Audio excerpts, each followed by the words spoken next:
We built this film on a foundation of love. Its purpose? To shatter the mental barriers constructed from a lifetime of indoctrination. The eyes are useless when the mind is blind. We are participants in a prison system we are unable to see. Once the veil is lifted, there is no turning back. Many of us rarely realize we are the victims of indoctrination. We follow the pre-planned layout of life, living in a state of confusion, controlled by a small group of individuals who possess great wealth, estate, and control.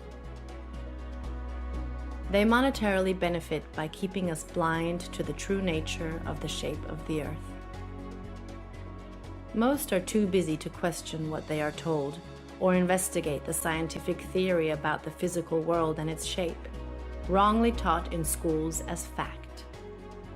Inquiries made on a controlled platform such as YouTube or Facebook are quickly rerouted to videos and content that hold no merit. Misconceptions occur either intentionally or due to lack of research by mixing heliocentric and geocentric cosmology together, causing incoherence that pushes the viewer away from learning. Why would a lie like this exist? What purpose does this level of deception seek to gain?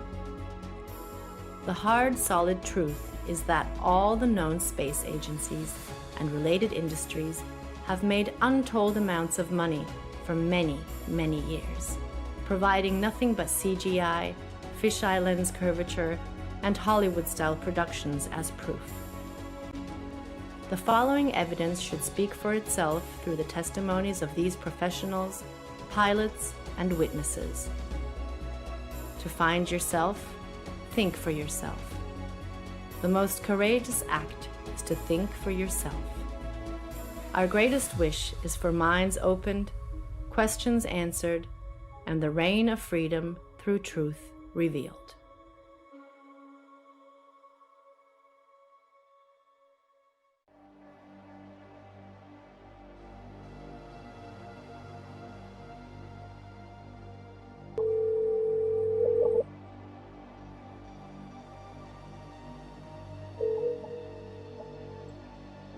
Good afternoon.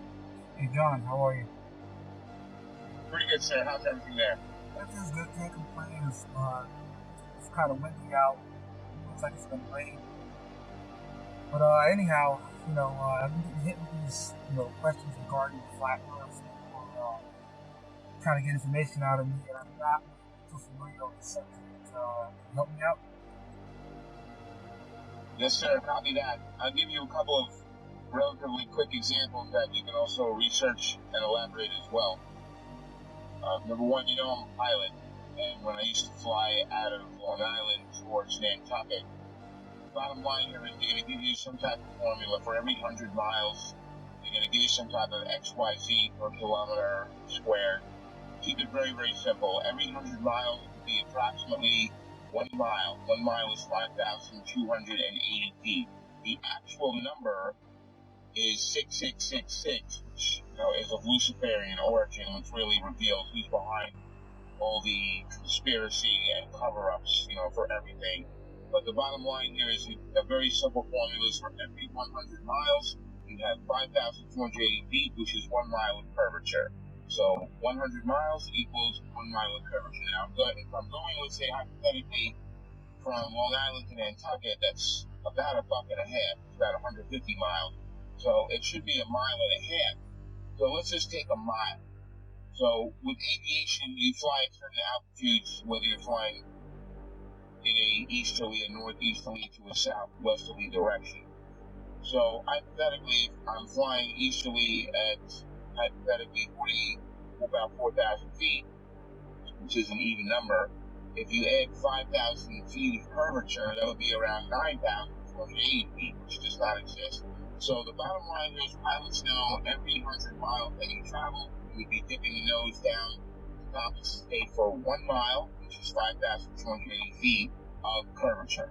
So there's the proof right there that there's something very fishy with this globe Earth situation, because scientifically it doesn't matter.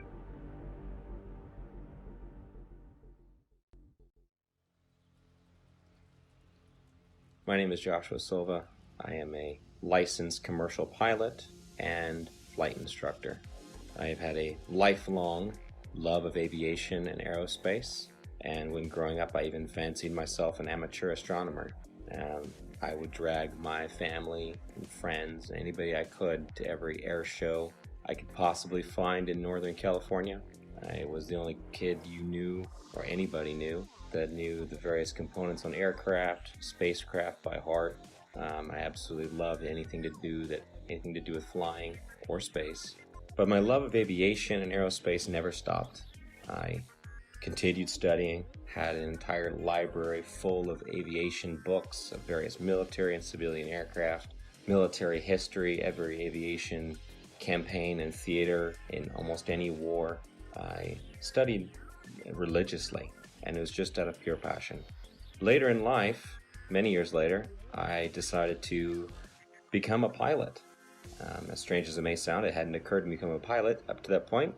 I just simply loved aviation and aerospace, but I decided to become a pilot, and I began attending a prestigious flight academy in the Midwest and attending university at the same time, and to gain a degree in aeronautics and aerospace.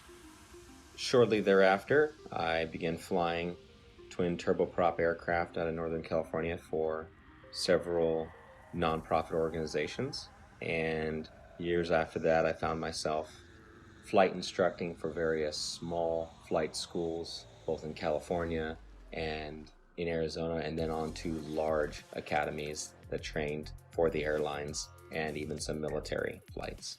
Shortly thereafter, I began flying regional business jets, and that's when the story of me finding the topic of flat Earth started.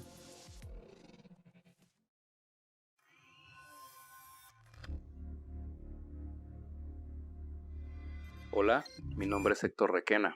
Soy terraplanista desde el 2016.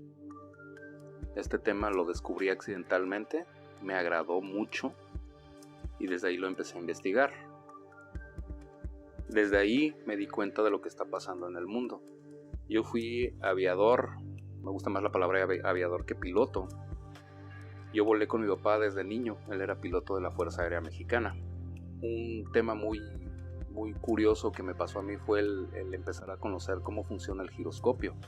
El giroscopio está diseñado para volar sobre un plano, sobre un terreno plano y una tierra que no se mueve. Todos estos temas me llevaron a seguir investigando. Estamos tratando de invitar a la gente a que no se cierre de mente a estos temas, ya que si no nos damos cuenta de lo que está pasando ahorita es por lo mismo, porque la gente está cerrada, se cierra a pensar fuera de la caja.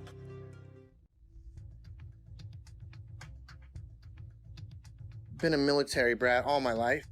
However, I've been in the industry of aviation for the last 21 years. And I became an FE somewhere around 15 or 16 when I really started looking at conspiracies. I looked into Benghazi because I happen to work on government contracts abroad, overseas. But I've been in aviation for 21 years. Anything from helicopters to aerostats to big birds, little birds, fighter jets, things with engines, no engines, big blades, little blades, compressor blades, which, by the way, that one's not a hoax. Jets do not run only on compressed air. Contrary to popular belief, it takes compressed air in a blended ratio of air to fuel to drive the now heated gas and rotate the compressor blades. This has been a topic of discussion between FE and, not everything's a hoax. Coriolis effect. With that ties into, obviously with no spin, around the axis points that they say exist at 23.4 conveniently, 66 off the 90 degrees, right? Everything ties into 666 with NASA and all the BS scientists. Our aircraft have things called ADIs, attitude direction indicator, which gives correlation between the aircraft housing or the shell around the gyro itself. The ADI is nothing more than a gyro that will always reference level. I don't care what any pilot says. I don't care what any mechanic tells you. You know, there's a reason that pilots have one book called a Pilot Operating Handbook, and there's every other book, right? From structures to avionics to wiring diagrams to the actual components that make up these systems. That is a standalone system.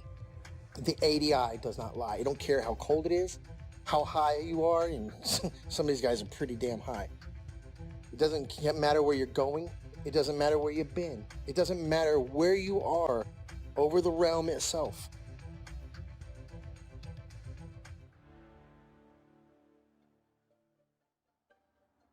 I woke up to the truth of the flat earth, shape of the earth, as an engineer and a pilot. So I've studied engineering, physics, 3 different ways: basic physics, electric physics, and construction physics. And also as a pilot, as a rotary wing pilot, that is helicopter pilot, I studied aeronautical physics as well. So I can cover and discuss just about any factor of flat earth. Not that I'm any smarter than anybody else, but I've studied quite a bit of factors that analyze shape and motion of just about any object. That's physics, also aeronautical physics, and principles of flight. I can tell you this: airplanes fly straight and level. That's even an aviation term, straight and level. Airplanes will fly for hours at the same altitude, never dipping their nose down to follow the curve of the earth.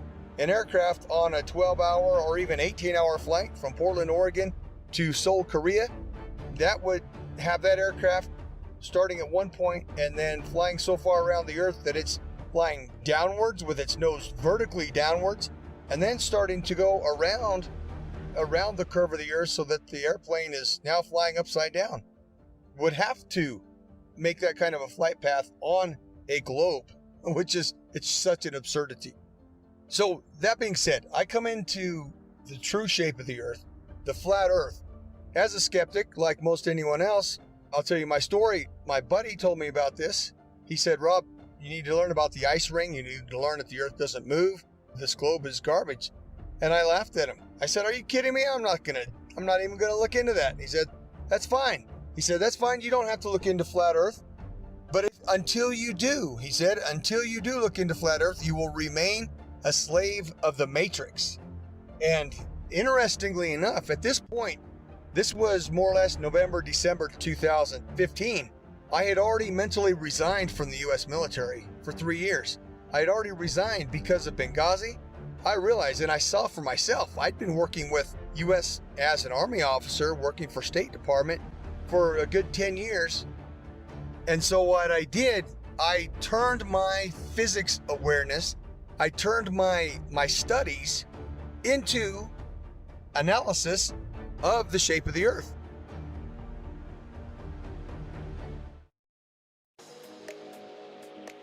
I have a bachelor's degree in English and International Business and a master's degree in Emergency Management. Emergency Management is an area of study that deals with lessening the effects of a natural or man-made disaster.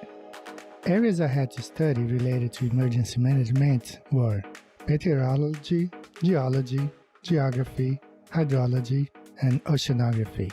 You have to know well how Earth works in order to prevent or lessen the consequences of a natural disaster. In 2019, I wrote the book called 16 Emergency Landings Proving Flat Earth. Not many people know that when I was younger, I worked for an international airline. I worked at the International Cargo and Logistics Division of the company at São Paulo International Airport. I had to know all international routes in order to provide our clients the precise information about import and exports, as well as the logistics of transporting cargo internationally. Our company transported from a simple parcel package to cars and helicopters to anywhere in the world. Having access to all areas of the airport in 1988, the Brazilian soccer team was about to board their flight towards Australia to take part of the bicentennial soccer cup in Australia. It It was a tournament to celebrate Australia's 200th birthday. Two South American teams were invited to take part of this tournament, Brazil and Argentina. At that time, we had access to several maps, all based on the globe Earth model. The Brazilian squad left to Australia with natural conclusions that this charter flight was going to Australia over the Pacific Ocean, as the global model suggests, perhaps stop in Santiago, Chile, and then head to Australia. To my surprise, the flight went to Los Angeles. For several days, I could not comprehend the reason why that flight went to Los Angeles in North America to then go towards Australia in the Southern Hemisphere. This thing kept alive in the back of our mind for all these years.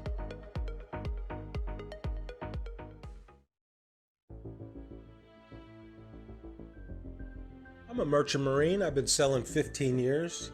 I graduated from the Paul Hall Maritime Center out of Piney Point, Maryland. I primarily sail on container ships, tankers, drill ships, military cargo vessels, you name it, I can sail on it. I sail in the capacity of bosun. My whole title is AB Unlimited. That primarily sail deep sea and coastal, meaning up and down the coast, west coast, east coast, and deep sea is out deep sea across to other continents.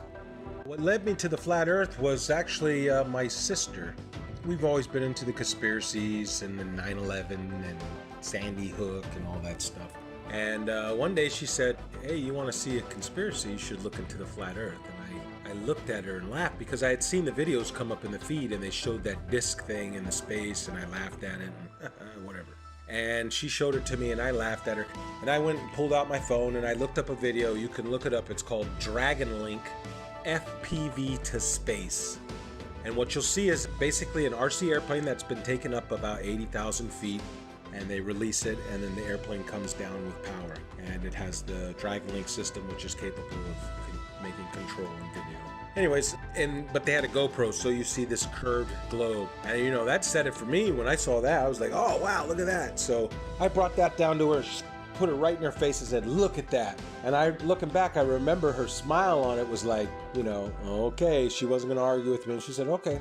Later on, I don't know, a couple days later, whenever, I seen it in there and I said, all right, I had nothing to watch. I hit it on the YouTube and I knew within 10 minutes of it. I forget which one it was. I think it was probably one of the documentaries, but it was almost like I instantly knew. And then what happened was a lot of the proofs that I had were before I was a flat earther, such as seeing contacts at 30 miles out with the naked eye on the horizon, which is impossible on the globe model. So much so, it was me, the third officer, and the lookout.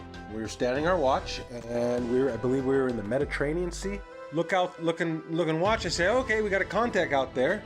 We look and we try and get it on the radar. We get it at 30 miles out. When the chief mate came up, we had told him, hey mate, we got a contact earlier 30 miles out. He said, bull crap, I don't believe you. And we all looked at each other and shook our heads and said, yeah, they got it. He stormed off the bridge, ran down, came back up. He had the Bowditch, which is a thick green book that's everything you ever need to know about being on the ocean, sailing, navigation, everything. And he comes up and he says, the math doesn't lie. And he slams down this piece of paper and he says, our bridge height is at 100 feet versus how far? 30 miles. It should have been behind like 600 foot of curve. I remember 600 something foot. And he had all the mathematical, of course I didn't know, okay, that's good.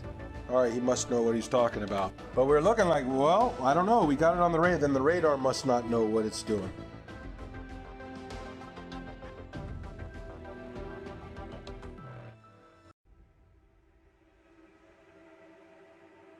You can just call me Jay. That's what my friends call me. That's what I go by. I just go by Jay. My work experience, I joined the Navy when I was 17 years old. I had a secret security clearance. There's different levels of security clearance. There's like a lower level, then there's a secret, which is what I had, which is like a mid-level, and then there's a top secret. I did not have a top secret clearance, so there's a lot that I don't know. But I did have a secret clearance. So it's basically the mid-level security clearance for the government that I had, and I did that job for 8 years. I worked in operational intelligence specifically. The radar navigation, there's a limited scope of what we're able to see. Now, granted, this is 15 or 20 years ago. what I mean by that is, with it being 15 or 20 years ago, the technology nowadays on the new warships, I would imagine, are just off the charts advanced compared to what we had, 20 years ago in the early 2000s when I was doing deployments for the Navy. We're looking at the scope of the radar. Now, this is just going off of the actual screen that we can see. Now, there's 3 different screens. There's the basic radar screen where we have this limited scope where it only goes out like 25 miles, right? Then there's this other bigger screen, and I forgot the name of it, but it goes onto this huge projection in the Combat Information Center. Basically is where all of the information is housed. And on this huge screen, we can actually zoom out and see a significant portion of our area of responsibility. I can't say the exact number. Again, a lot of this is classified.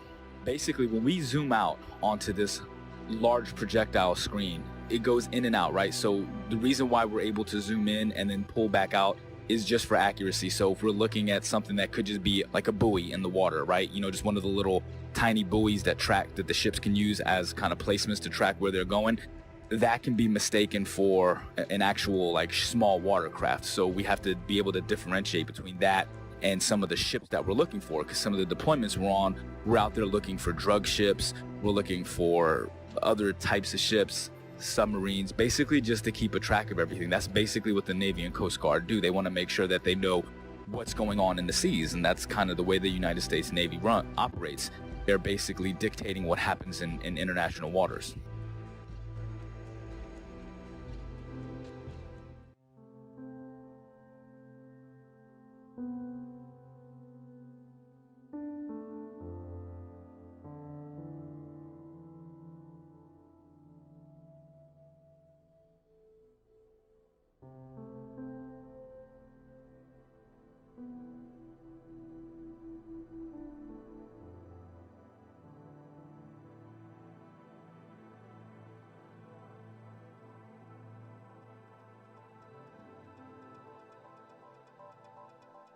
I will be providing my in-depth experience of U.S. Navy submarines and how they prove we do not live on a globe Earth.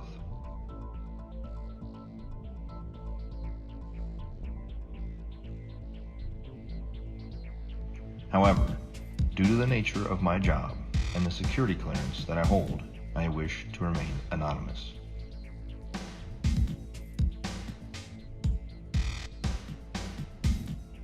I've worked for the U.S. Department of the Navy as a submarine quality assurance specialist for the last 5 years.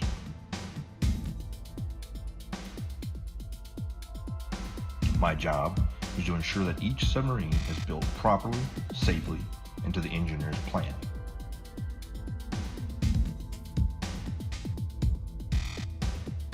I have an intimate knowledge of every aspect of each submarine being built in the shipyard I work in. Now that you've heard a little bit of my background, let me explain how I arrived at the crazy notion that the Earth is visibly and observably flat. I have always questioned the reality around me since I was little. I never followed anything mainstream, and I was never interested in what the news had to say. As I got older, I started looking into more and more things out of my own curiosity. 9/11, school shootings. I eventually started researching the moon landing because it just never sat well with me. And it didn't take long for me to completely unravel that for the hoax that it is.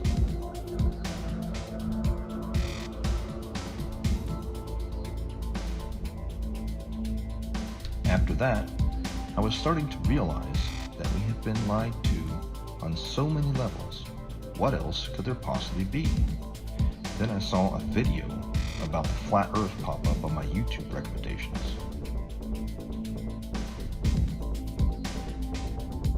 At first, even with my awakened mind, I thought this was absolutely ridiculous.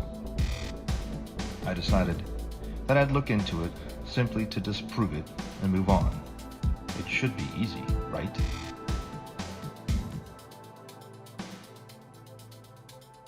That was over 6 years ago, and I still can't disprove the flat Earth. In fact, the more I research it, the more it reveals. This leads me into my submarine experience. looking back on everything I had accomplished while on active duty with eyes to see, has only served to solidify my stance that we live on a flat and motionless plane.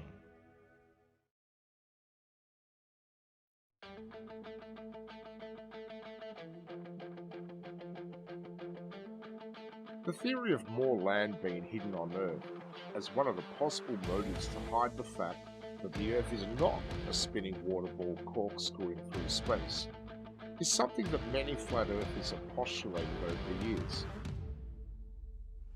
And I just couldn't shake the concept from my mind, where, just like Rear Admiral Richard Byrd suggested during his Antarctic expedition, Operation High Jump, that there is undiscovered land on Earth, and that possibility spawned an idea to write The Elusive Curve, a modern-day quest to discover another world. The Elusive Curve is a fictional novel created to convey a very non-fictional message, that the Earth is a flat, motionless, level plane devoid of any curvature. When Max Carter discovers irrefutable proof of the true shape of the Earth, the course of his life drastically changes, and he becomes a man obsessed, convinced that there is more land being hidden beyond Antarctica, and that he is going to reach it. The Elusive Curve debunks typical globe Earth claims, including ships disappearing over the horizon due to the curve of the Earth, the Foucault's pendulum, and the Coriolis effect, whilst presenting flat Earth proofs like visual perspective, level water over vast distances, and long-distance photography, all within the context of Max's varied and colourful relationships.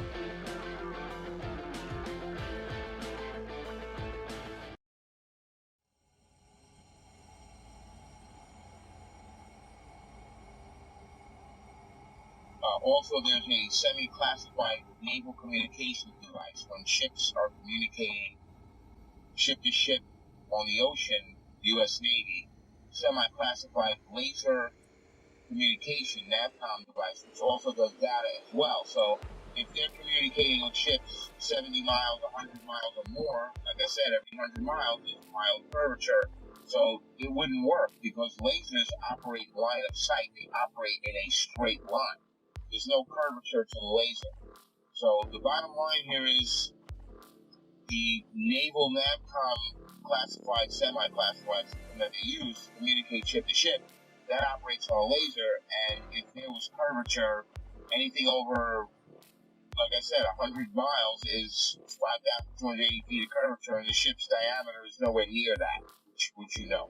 So there's another example, the naval NAVCOM communication device. Also, there's a woman, female KLH pilot, Dutch Commercial Airlines. She got fired from her job a while back for questioning this issue. Now, they didn't throw her out of the company, but they gave her like a desk job, so this way they kind of keep her around and quiet so they can control. But she's a very sane and rational woman. If they ask her, what happened, and she starts talking, it's going to raise serious questions. So we got the KLH pilot, we got the laser NAVCOM, U.S. Navy. We've got my personal experience flying from Long Island to Bangkok. There should be at least 5,280 feet of curvature added to the 4,000 altitude average while heading easterly. So there's something very wrong there. The numbers don't work.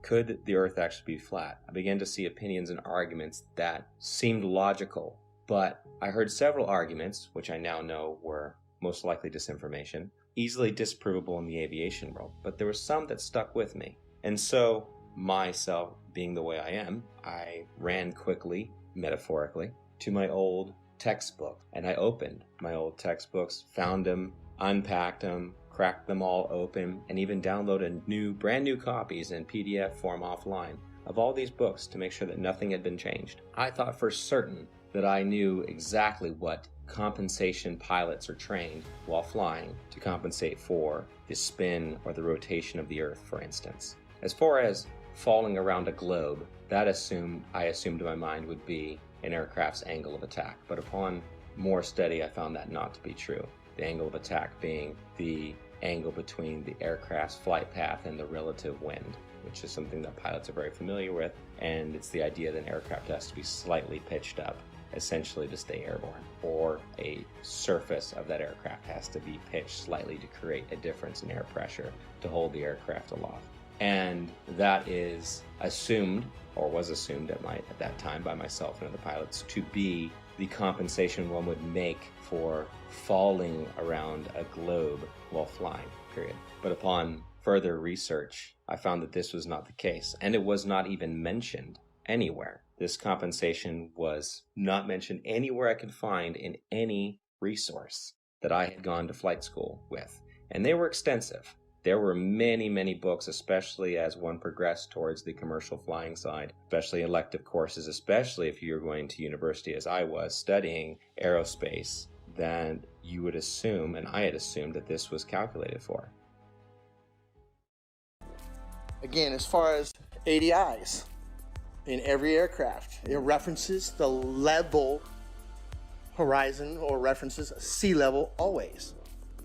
There's no way that you can convince somebody of sound mind that if you take off from New York and immediately flip upside down, now your housing or your ADI is referencing upside down to you because you're upside down. It's right side up. It cannot deviate off level. It doesn't matter how much fuel you got in your tanks.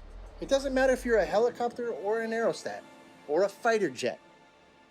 That gauge will always reference level. It has to, because otherwise it would be a poor reference. And if you could manipulate it, why would you even have it in the airplane or your aircraft? But if you go take off 2 miles away, do a barrel roll, you're now flying upside down. At what point does that gauge show you back right side up? A half a hemisphere away? Is that what we're led to believe? Is that what we're supposed to believe? At what point does it right itself if you never flipped back over and continued flying level? You see what I'm saying? It's ridiculous. It's ludicrous to think that thing compensates for curvature in straight and level flight.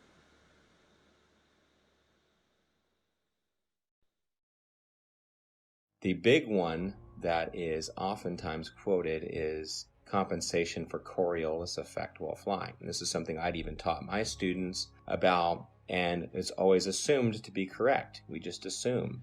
We're given the narrative from a young age, and everything is built upon that assumption, upon the theory. And so I thought I had the silver bullet. Coriolis effect. We always calculate for that. Well, as I began to look through the books and to look into the calculations given for Coriolis effect, the narrative began to fall apart even further.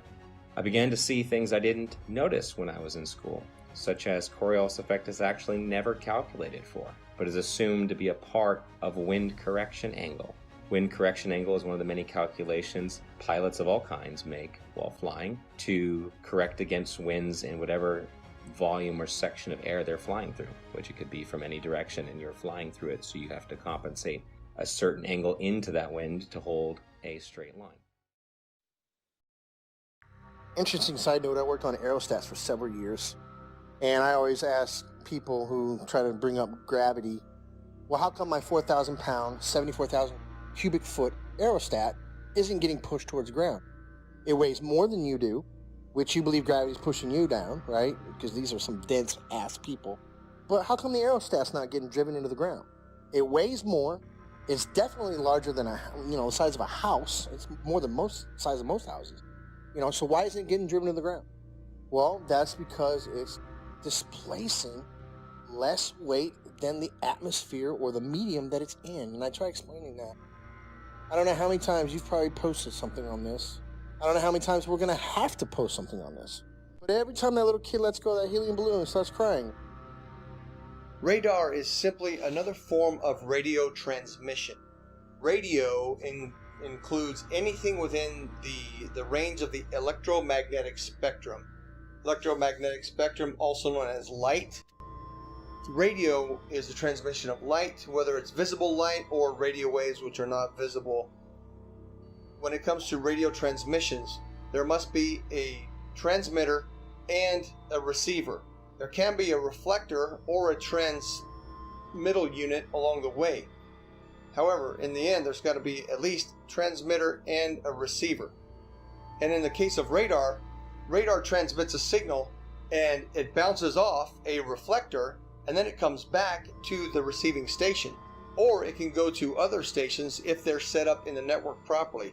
Long story short, radar emits a signal, it bounces off something, and then it returns to a receiving unit, and the receiving unit maps that reflection accordingly. If there is no reflector, then there's no return signal, and then the object does not show up on the radar. For example, it's off the screen. Notice, there's no curving around anything. It goes out in a straight line. Radio signals always travel in a straight line. So the transmitter sends the signal out to the target, bounces off, and it comes back in a straight line. Radar cannot travel over the curve, and hence radar is dependent on line of sight, direct beam from the transmission to the target. It reflects and it comes straight back. There is no curving around anything, thus is radar.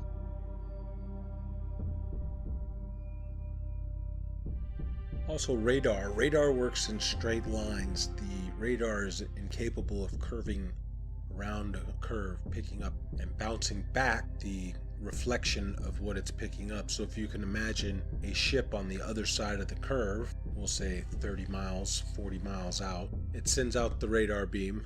The radar beam is supposedly curving around this ball, bouncing back, and then bouncing the reflection, curving back around to be picked up by the radar. That's not happening. It's flying out straight, and when it picks up something, it hits it back. It's not going around any curve. That's plain and simple. That can be looked up on your YouTube and see how radar waves work. They don't go around the curve. Every diagram shown will show you straight lines. They don't show you curved lines.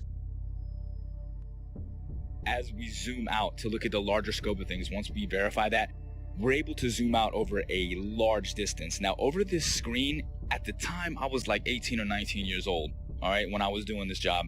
I wasn't thinking about flat earth and any of this other shit. I was still indoctrinated and under the assumption that the earth is a spinning ball. I never thought about flat earth or anything like that, but I always thought it was weird that as I'm looking at this massive radar screen, I always used to think, how come we're looking at this and I can see, like, we're off of the coast of Argentina, for instance, right? Like, how is it that I can see this far out and it's not like over the horizon or curve, because it's so far?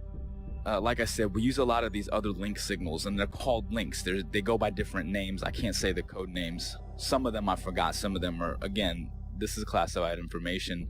I can't give any specifics on these. But some of the links that we use, not only do we speak to the actual ships and track them, but we speak to aircraft, 10,000, 20,000, 30 and higher, 30,000 feet and higher is what I'm saying. It's not just a matter that they're 30,000 feet directly. It's not like they're directly above the ship. This is what's interesting, is this aircraft could be 50, 60 miles away and 30,000 feet in the air. So you understand, like, the angle that you have to take to be able to track this aircraft from a ship that's moving on the water. Think about that for a second.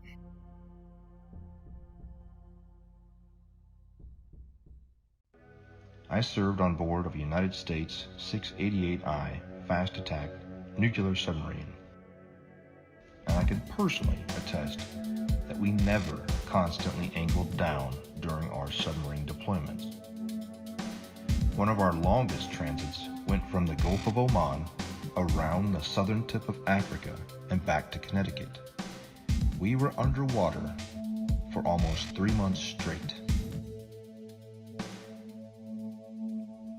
My job on board as a radioman meant that I spent a lot of time both in the radio room and in the control room. The control room is where they navigate and drive the submarine.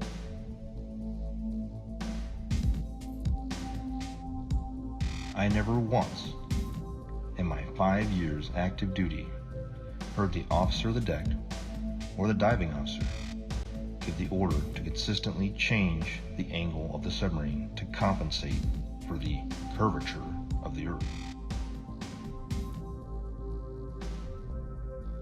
The primary task of the diving officer and the helms and plainsman is to maintain the submarine as level as possible while in transit.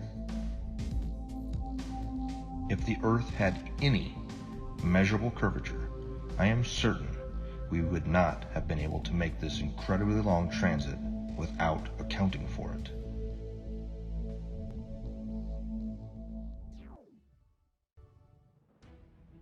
And then the big one is given after that. Well, GPS auto corrects for it.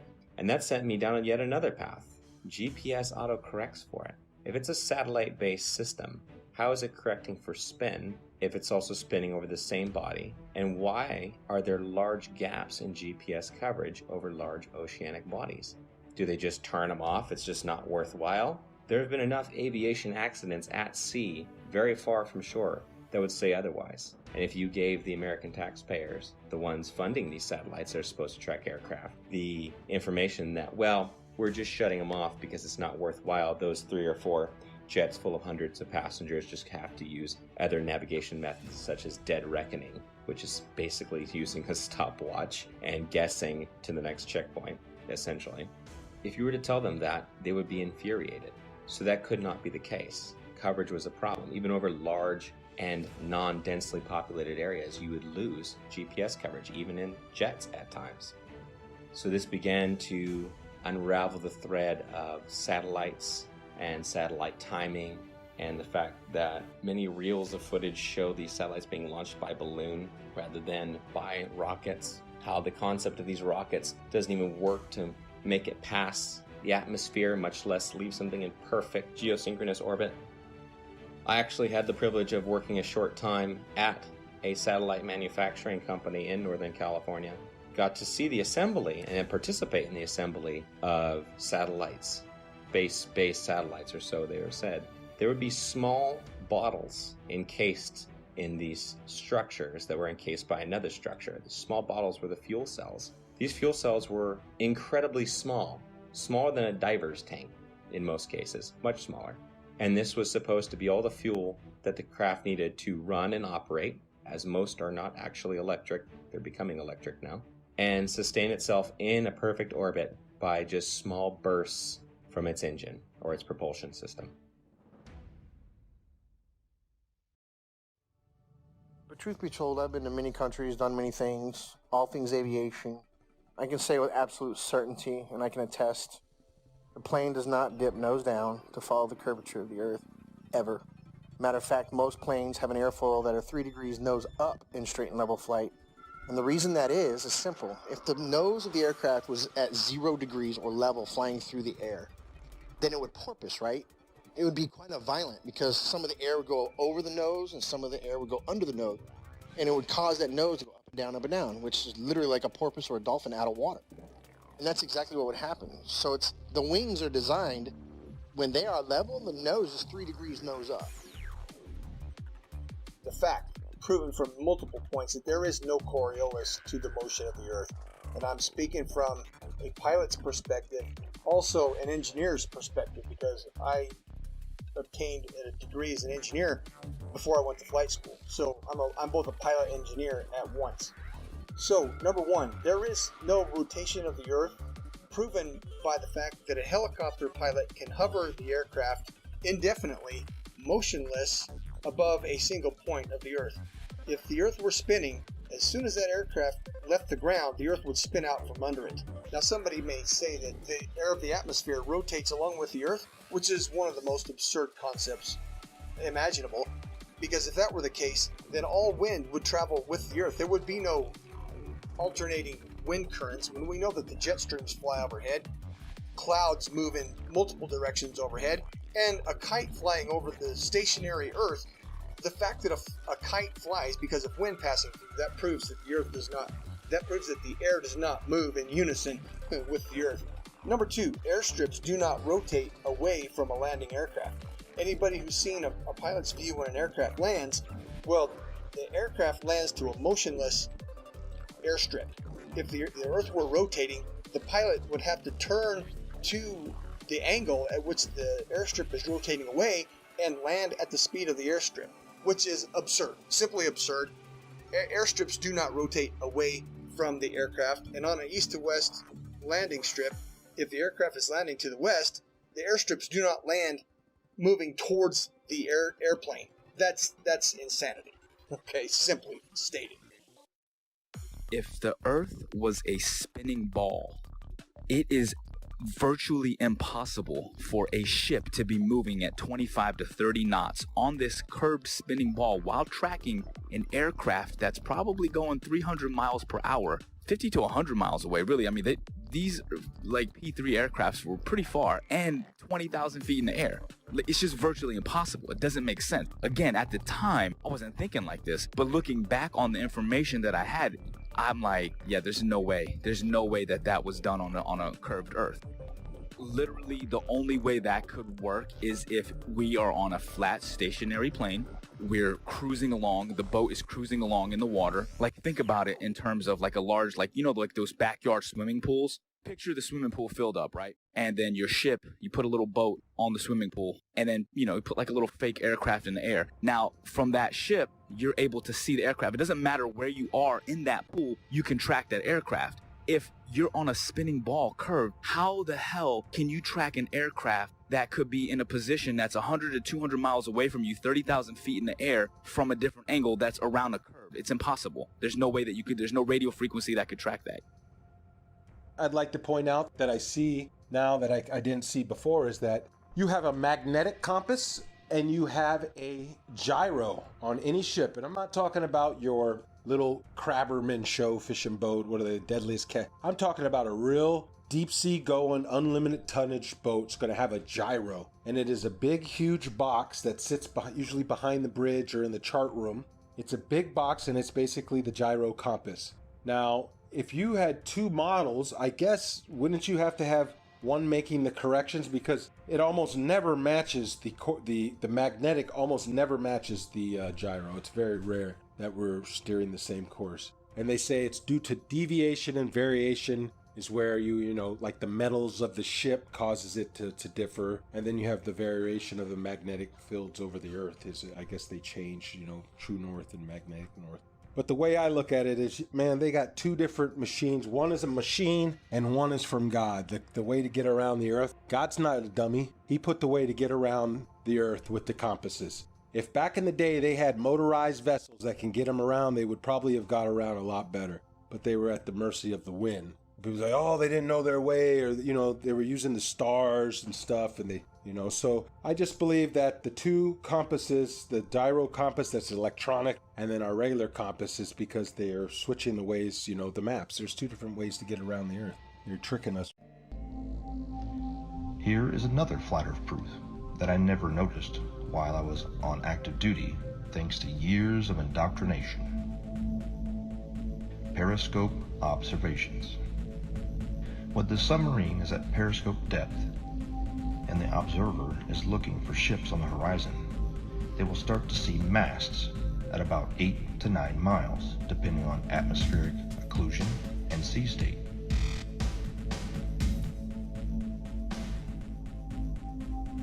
The hull of the ships won't be visible until about 5 miles, depending on atmospheric occlusion and sea state. At 9 miles away, the target should be 26 feet behind the curve, but this isn't what's observed.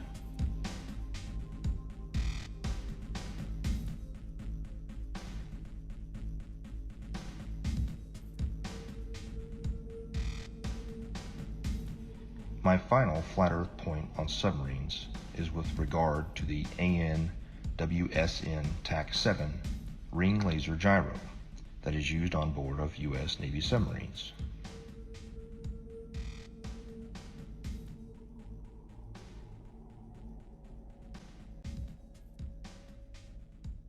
A typical gyroscope, like the ones used on board of an aircraft, is a device used for measuring or maintaining orientation and angular velocity. It is either a spinning wheel or disc with a counterweight in which the axis of rotation is free to assume any orientation by itself.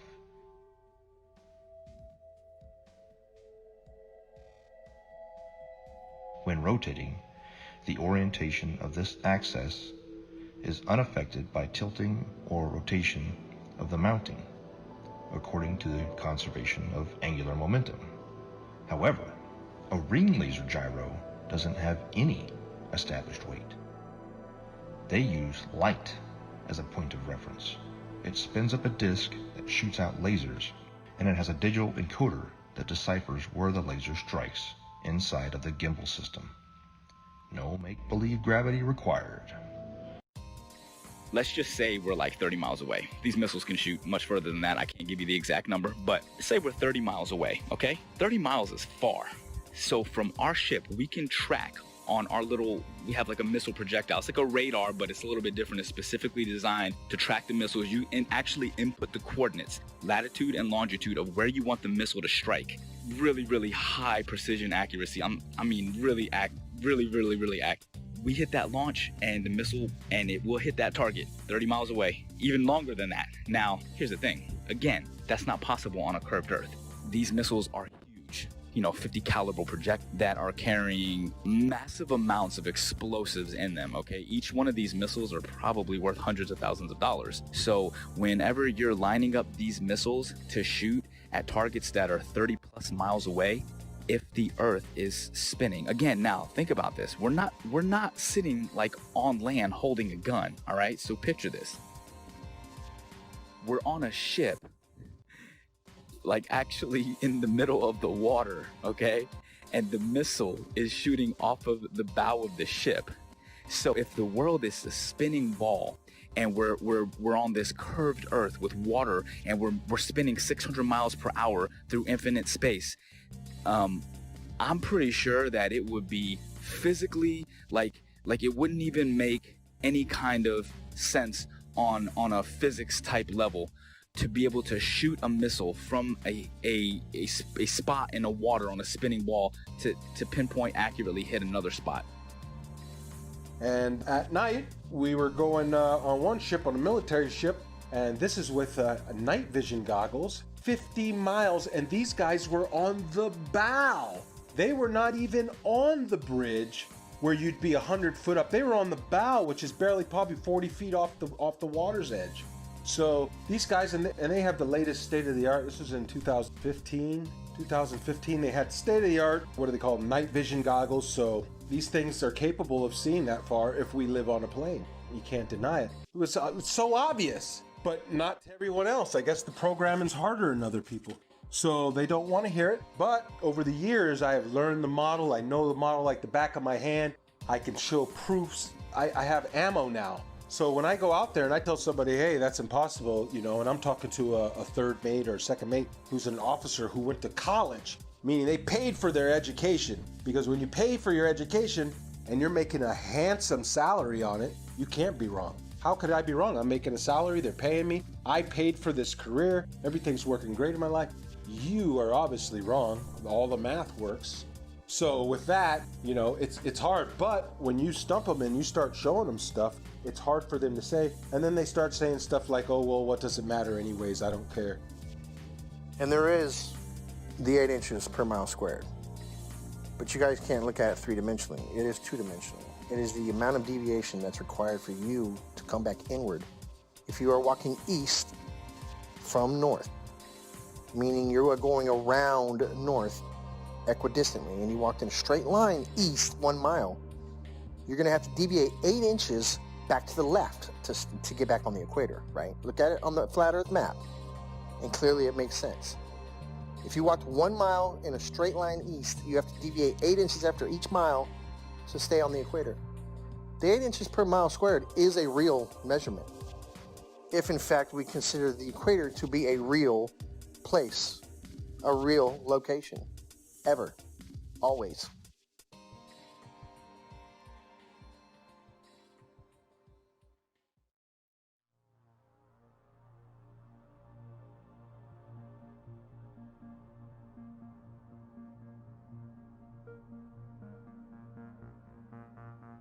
In 2015, I came across YouTube's suggestions for flat earth videos. My first reaction was to laugh off. After seeing flat earth videos in one of my favorite channels, I decided to watch one. When I came across a flat earth map, which I had never seen before, it immediately sparked me to look at that flight route, Rio, Los Angeles, Sydney.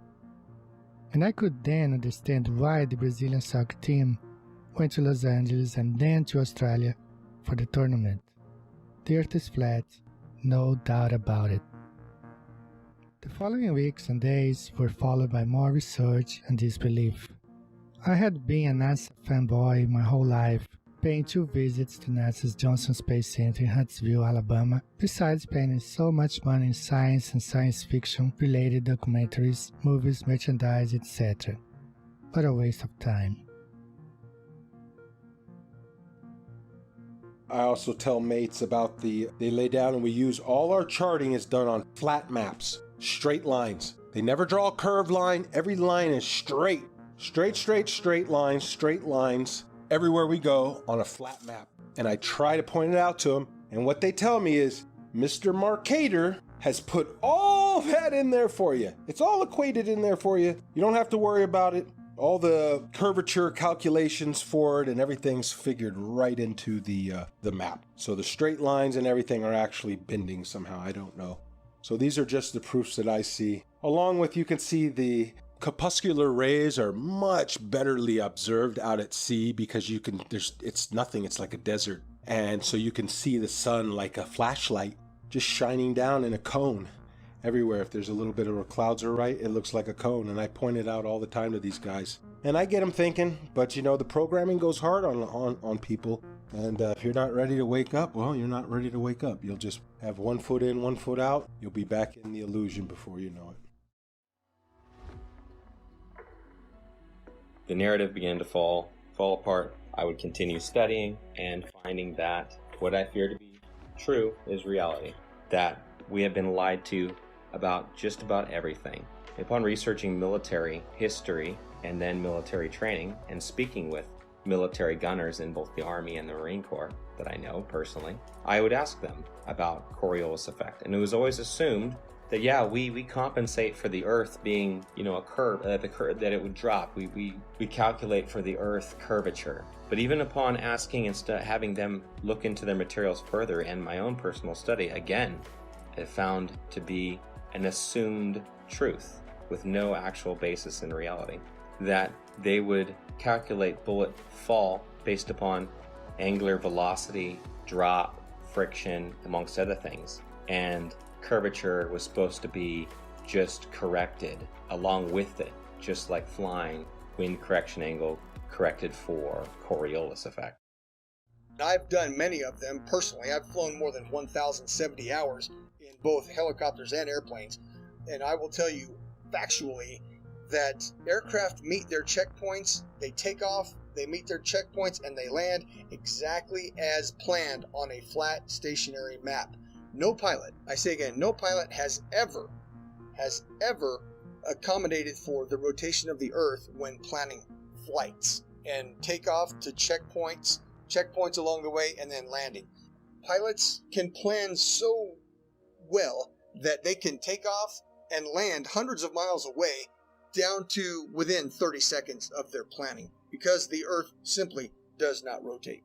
A waypoint would be like this. Like, let's say we're out in the middle of the water and we want to hit a target that's like directly to our west, 15 miles away. But that target is able to track our missile coming at them. We don't want that target to know where the missile's coming from, so we can put in waypoint. And a waypoint would be like putting a point out like 20 miles east, and then another point like 15 miles north, and then another point like 10 miles south of that, and then put in our target. You see what I'm saying? So the missile doesn't go directly from the ship to the target. The missile will actually fly to the latitude and longitude of the waypoints that are put in, and then it will curve from there, and it will hit all the waypoints and then attack the target.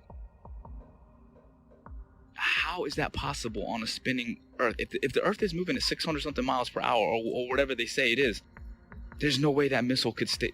There's no way that missile would be able to keep track. Do you understand what I'm saying? At least that's how I'm looking at it. It may be a little bit harder to visualize if you actually weren't seeing it the way that I would see it, or there, or understanding and putting in the coordinates or seeing how this actually worked out. But I'm telling you, like, from my perspective, that is one of the things that makes it virtually impossible to accept the globe as this. Well, it's a fake lie. It's a theory. It's garbage, is what it is.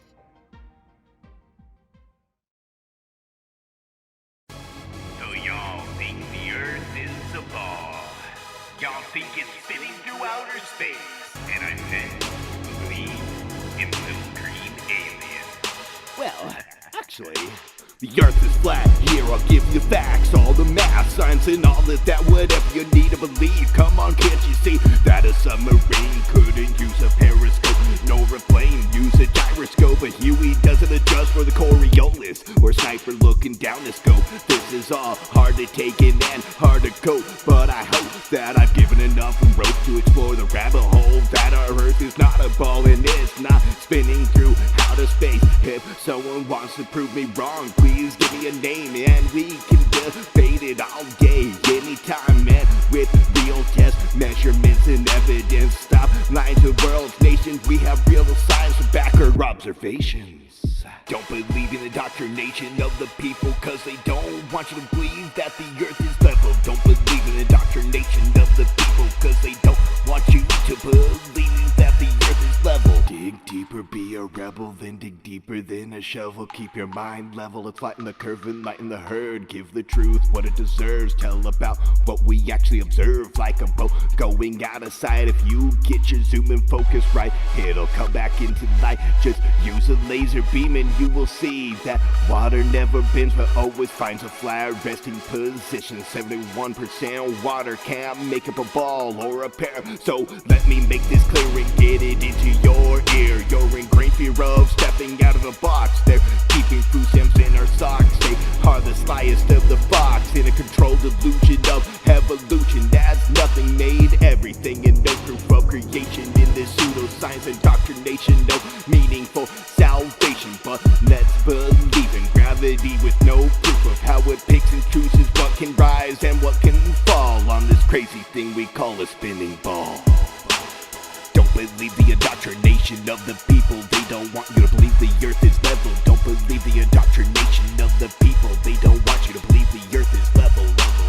Let me give you something else to measure. Don't worry, it's my pleasure. If you want to vacuum or pressure, you must have a container, and that's a no-brainer. But since we believe the universe is on a roller coaster ride, even when Polaris is in the same place every night and has been for thousands of years, has the heavens work like gears, telling us time and the years like a big machine. The heliocentric model is just a drink backed by money and based on influence theories, never providing hard evidence except for CGI and camera trickery of my natural senses in our school systems. But flat earth brings meaning to our existence like a period at the end of a sentence. Don't believe in the indoctrination of people. They don't want you to believe that the earth is level.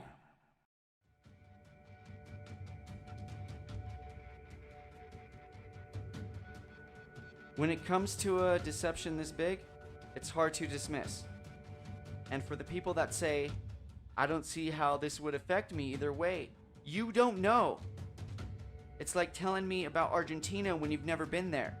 Or it's like telling me about owning a Corvette when you've never driven one. You haven't experienced it. And if you have been through the Flat Earth Awakening, you know how it would affect you. This quite possibly may be the biggest awakening of mankind. Think about it.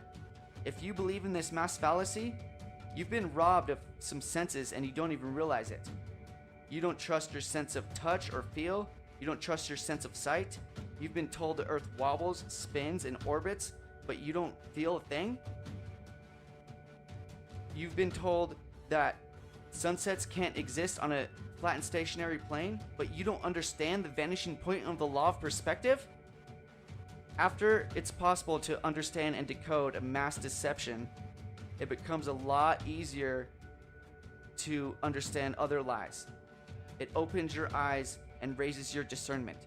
So when it comes to lies like JFK, the moon landing, chemtrails, fluoridation, 9/11, etc.,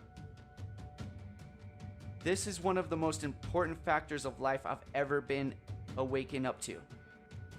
If it's possible to open your mind to this, your receptors will connect so much faster and stronger than you've ever experienced in your life. Understanding the ground you walk on every day and the luminaries that go over your head every day, which I still don't understand all of its entirety, can change your life forever. Knowing you are specifically, intelligently, and uniquely designed so you know mentally, physically, and spiritually your vibration, energy, and frequency of life. So don't act like this doesn't matter. We've been lied to on a mass caliber. We can prove we live on a flat and stationary plane with observable, repeatable, testable experiments with data, hypothesis, and conclusions without depending on blind faith, indoctrinated, religious, theoretical, nihilistic, opinionated philosophies. That's the difference.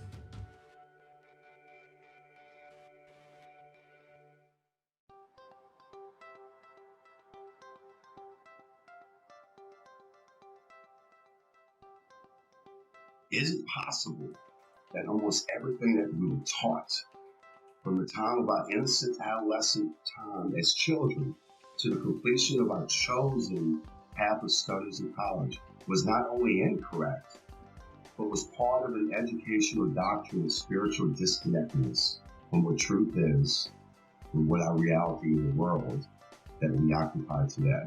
What if I told you that this is but a small capsule in a puzzle that was well planned and engineered by a world control system to propagate a catalog of theoretical studies and sciences that in some cases have never been proven to this very day, nor will it ever be proven, ascertained as fact. Humanity appears to have been hoodwinked into a dumb state of who we are, where did we come from, and are we unique in God's creation concerning a geocentric world, or are we in a heliocentric world based on theoretical studies by a Jesuit astronomer named Nicholas Copernicus? He suggested this in 1543. His works were not released until after he died because he himself didn't believe in the spin ball theory either, that is taught still today at the highest levels of education. On my book, which is the variously planned agenda that has gone on for 474 years, seems to be threatened to become full disclosure of the biggest lie in the history of mankind that is kept by the world's oldest secret society called the Freemasons. The very uniqueness of humankind was spelled out correctly by our Creator that the earth was the center of the universe, and that he created the sun and the moon as well as the stars and the constellations that revolve around the earth, with Polaris being the north magnetic pole fixed star. How could space possibly exist when you and I have never been in our entire lives seen a real photo of what our own world looks like?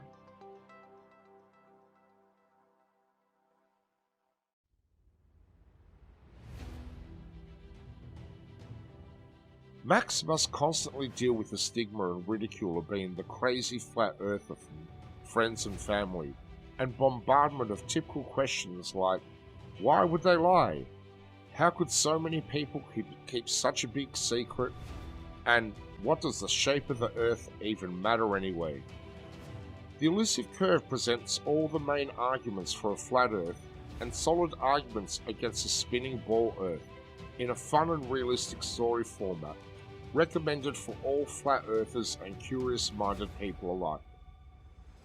Join Max on his journey as he attempts to convince his friends that the shape of the earth is not what they know, while he plans for a mission to discover more land on Earth with his ambitious and somewhat crazy plan to acquire a high-altitude pseudo-satellite to prove the shape of the Earth one way or another. The globers, definitely scientifically, we're looking at flat earthers have some very, very, very valid points according to those three examples. Thank you. You got it, brother. Anything else? No, that about answers my question. Quite a lot to take in. I've taken some notes. Thank you. Thank you again. You're welcome, sir. Any questions? I'll be here for a while. Contact me anytime. All right. God bless. All the best. God bless. Yo invito a la gente a que por lo menos sea un poco más abierta de mente hacia estos temas, porque la verdad es que esto está muy fuerte, se vienen tiempos muy difíciles ahorita y debemos de estar conscientes de que el sistema nos está manipulando de una manera muy grande. Entonces, pues, vamos a ver qué pasa.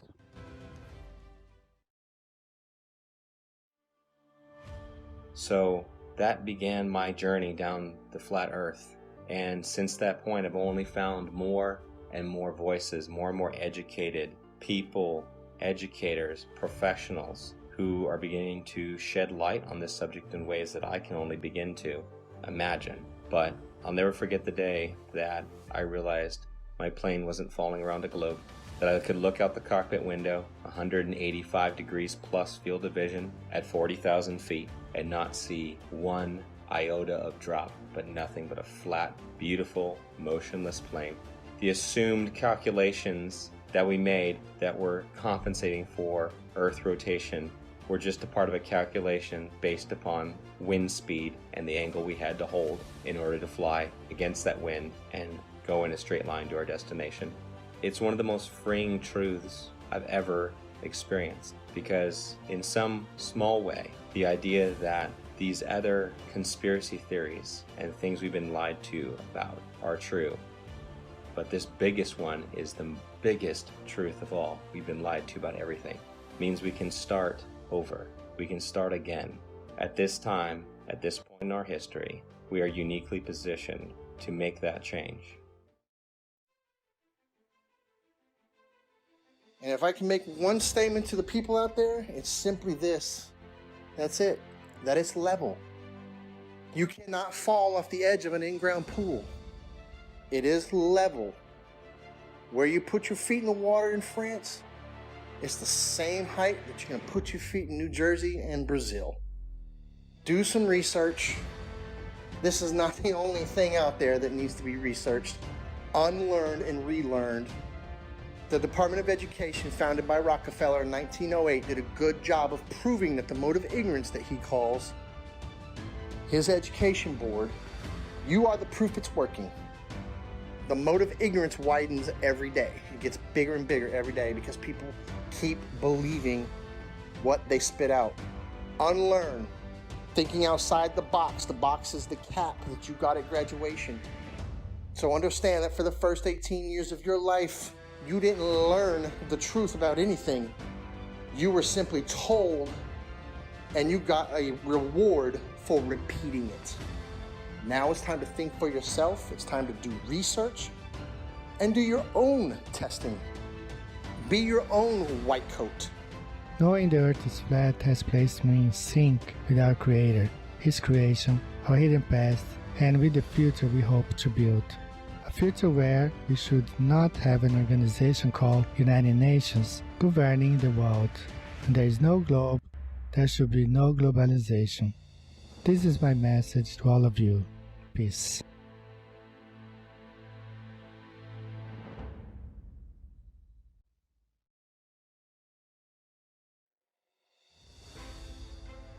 My message to the people is that if you're watching this documentary and it strikes a chord with you, research it, find out more about it. So my message is research it, get all the ammo you can, because if you try and go out and tell your family member or friends or co-workers and you try and tell them this, hey, that, they're gonna laugh at you. And if you don't have the ammo to defend it or the right content to show or to start a kindle a fire with somebody's interest, if you don't have that, you're gonna get laughed. I made the mistake of when I just knew it right when I seen that video. I said, okay, it makes so much sense. I knew it right away.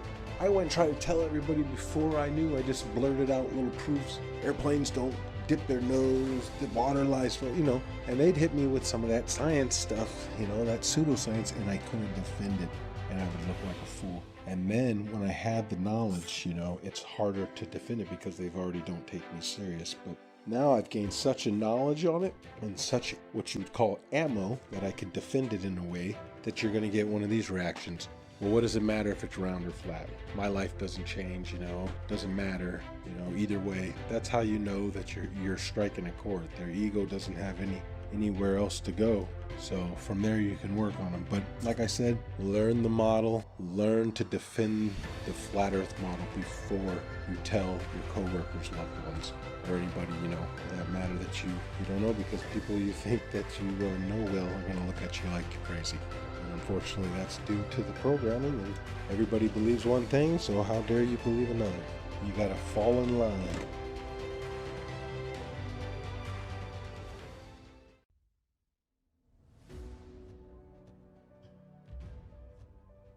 So if you're able to actually open up your mind, look at things objectively, allow yourself to break free from the indoctrination bullshit that you were taught, you'll feel more free. You'll see the world differently. You'll love more deeply and compassionately. You'll appreciate life more. That's how I lived my life. A couple years ago, honestly, I can tell you this. I just hope and pray with all my heart that, as the years go on, this is probably not something I'll see in my lifetime.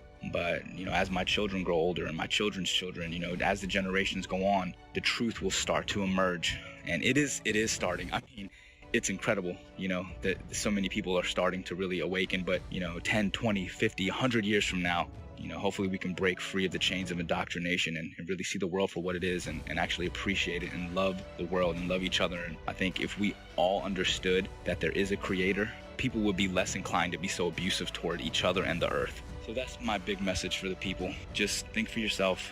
At the end of the day, just be a good person. Don't be so quick to just believe something and stand by that belief just because it was taught to you at a young age. Question it. Make sure it makes sense. In closing, I'd just like to say that these are my own personal experiences. I never ask anyone to simply just believe everything I'm saying. In fact, please don't. That's how we've gotten into this whole mess to begin with, by blindly following others who say they've already done the research for you. You allow deceptions to occur. Please do your own research and test all things.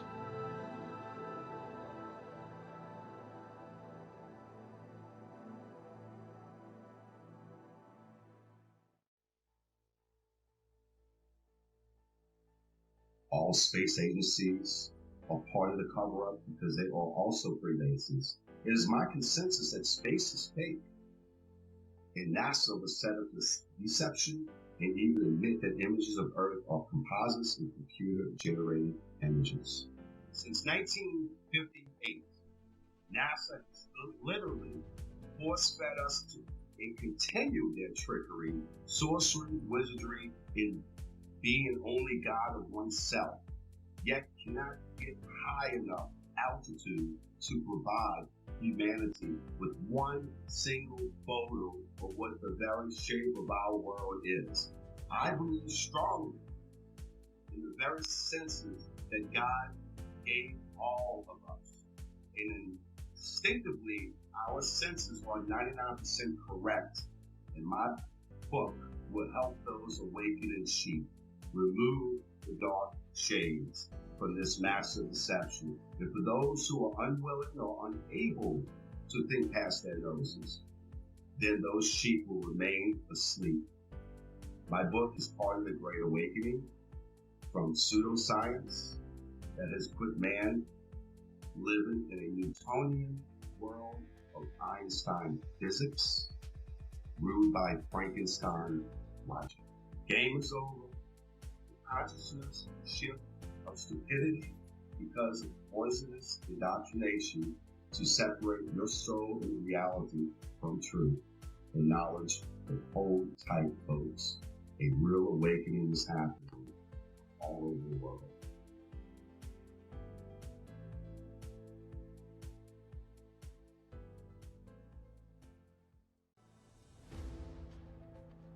The curve of the Earth, the spinning ball, as well as evolution, dinosaurs, nuclear bombs, and everything else that they teach in the schools that's not founded on scripture.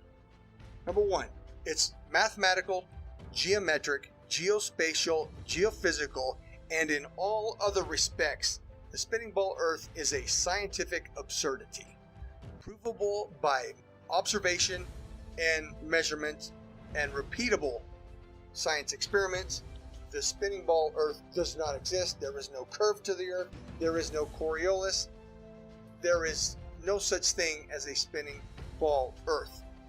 And at the end, the Bible, which was a textbook, and I say again, a scientific textbook written long before any of the universities that we have today, the Bible says the Earth is flat and stationary. So therefore, we can dispense with all of our science school learning that doesn't agree with the Holy Scripture. The Holy Scripture tells us that the Earth is flat and stationary. All of our measurements, and indeed our personal senses, tell us that the Earth is not moving. There is no curve to the Earth. Jesus Christ is the Son of God. The Holy Scripture tells us the nature of the Earth. The Earth is flat and stationary. Pride, ego, and reputation are three characteristics I see in every spinning ball believer. Let your pride down, knowing you've been heavily deceived your entire life. Let your ego be washed away, knowing it's possible you've been manipulated on such a scale as this. And stop caring what people think about you. I'm not saying be as external and abrasive as some of us. Just realize that yes, we are human and we can be programmed to think certain ways, but also know we can be unplugged and become critical thinkers, observers, and researchers without being told what and how to think. From an education system that runs kindergarten curriculum all the way up to Harvard, that was bought over by the Rockefellers a long time ago. This is our time, not theirs. It's time to stand up and start acting instead of relaxing and being told how and what to think. From mainstream outlets that are owned by the Bilderberg Foundation, the Triangular Commissions, and the Counselor of Foreign Relations. Think for yourself and stop falling victim of popular public opinion that are owned by these anti-God secret societies. In my in particular gifted opinion, the most precious gift God gave us is free will, but it's up to us to choose what's right and what's wrong, what's light and what's dark, what's positive and what's negative, what's yin and yang, what's in motion and stationary, what's flat and what's round, what's good and what's bad. We can't tell you what to do. I can lead you to knowledge, but I can't make you think.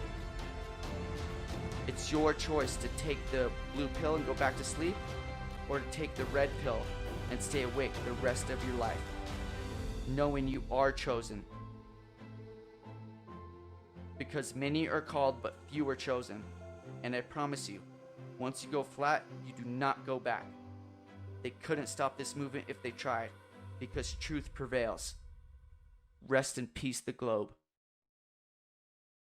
Every truth have a specific time and moment to manifest itself. Technology being the catalyst for this truth to re-emerge and reveal itself again. And prove that it's not a myth, fantasy, or a misunderstanding of our ancestors and all ancient cosmologies. The geography of Earth that is flat and also disguised in words like plains, the Great Plains, the lowlands of Europe, the flatlands, the savannas of Africa, the Amazon basin, salt flats, the mud flats, the depressions, the Arctic tundras, the tablelands of Australia, the steppe of Russia, grasslands of Argentina, the ice sheets of Antarctica, the wetlands of Florida, and the levels of England. Over these vast plains flows rivers and canals like the Nile, Amazon, Mississippi, and countless more, for thousands of miles flowing level in every direction. The oceans and seas that occupy 70% of Earth is flat and level water, but science have no way to prove that it curves or sticks to a spinning ball by a magic force called gravity. The majority of the seabeds of the seas and oceans are abyssal plains. As we say, as above, so below. The longest line of sight of observing Hudson Bay at 1800 miles and my own Himalayan ranges observations on 2 occasions of plus 2000 miles is just impossible on a globe Earth. No physicist can debunk the testimony presented here by the first category witnesses. nor the real geography, nor the longest line of sight, nor the countless researches, investigations, and evidences that prove we live on a flat and stationary plane. The one who needs to prove that it's legit or not is the globe.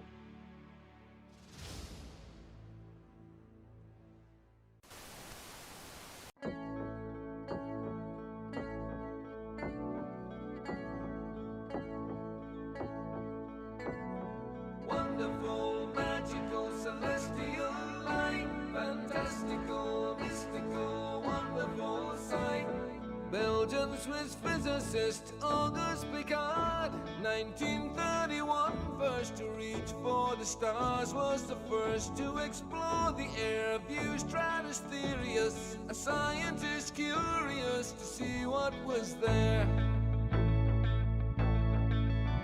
An aluminium black ball gondola, helium balloon, hydrogen with photos and instruments, sailed towards the moon, rose in just half an hour, 52,000 feet, 10 miles up, 10th air pressure, left for dead, trapped in heat and cold, but disproving gravity.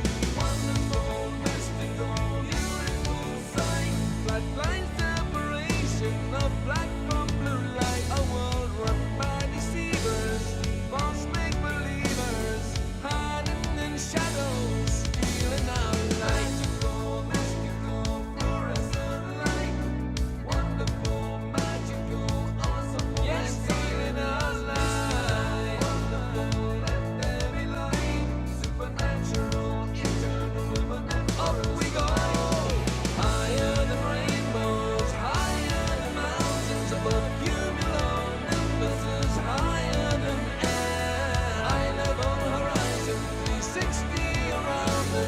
right round behind us, any height that you dare. The sun and the moon both revolve around us to forever, short time pass intelligently there. You'll never beat us, you'll never defeat us, no more you deceive us, we see through you like air. Kipper and Picard were the first ever known to reach up there. Divine, luminescent light, mystical, wonderful, celestial light. So what was their eternal testimony? What did they report back to humanity? Said it seemed like a flat disk far as eyes can see, with an upturned edge fading into infinity. A mystical, ethereal, celestial sight, a divine creation, a clockwork of light, designed hid by deceivers and false make-believers, still cowering in shadows, still fearing our light. Here we go, higher than Everest, higher than airplanes, above zero cumulus, higher than air, a level horizon, 360 around us, no motion beneath us, no spinning, no stars on the firmament, turning all around us to forever, short time past geometrically there. You'll never beat us, you'll never defeat us, forever beneath us, we see through you like air. Mystics on a luminous light, fantastical, magical, breath, we see through you like air. Magical angels of light, beautiful, wonderful, celestial light. The first to see truth when they reach for the stars, explorers and physicists, Kipper and Picard.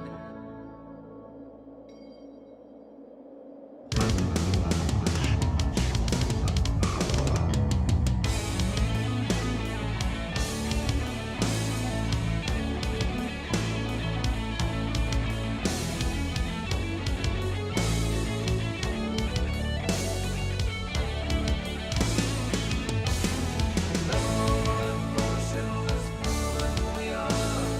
Level and motionless,